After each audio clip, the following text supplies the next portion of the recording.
И какво става, хора? В момента съм на Съветска. Добре дошли в това ново видео и днес ще правя туториал за инорд, но първо трябва да го науча.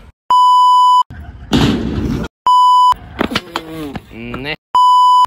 И както казах, хора, това ще е туториал за инорд, като инорд е ето това. За да научите инорд, първо трябва да си намерите някаква рампа или дропче като ето това. Най-лесно ще ви е на флайаут. Примерно ето от тук, това се води трансфер, ама пак скачате напреде.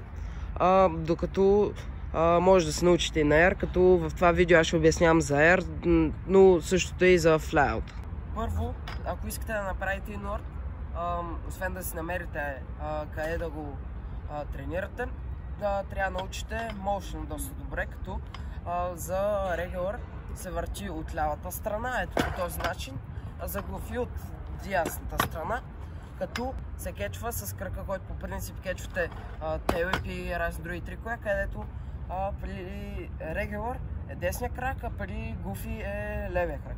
Само за Air, ако го правите, понеже трябва леко да го извъртите инорда, ето по този начин е по-хубаво с задния крак.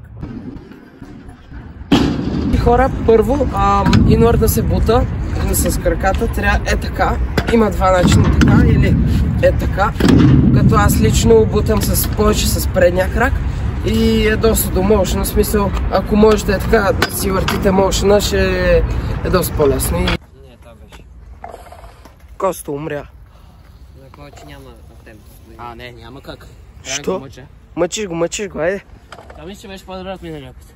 И хора, като много е важно също къде се фаща, като по-добре се фане по-навътре, примерно някъде тук или тук, дори тук, отколкото някъде много навън, защото много гадно ще се върти motion. Винаги се кечва, нали, с крака, с който по принцип го кечете. Аз е така, защото съм регулър с десния крак. Също, както обясних, е така ще е много по-трудно, ако го научите. Motion е така ще е по-добре. И като цяло трябва да се мъчи motion и ще стане. Искам само да кажа за последно как трябва да се бутне самия инорд с краката, като бутането става по този начин. Като се наклоните леко напред, после там, като сте наклонени напред, се удръпвате леко назад с тялото и там бутате инорд. И хора, като цяло това беше от видеото. Харесайте клипа, ако ви е харесал, абонирайте също такива видеа и туториали и чао!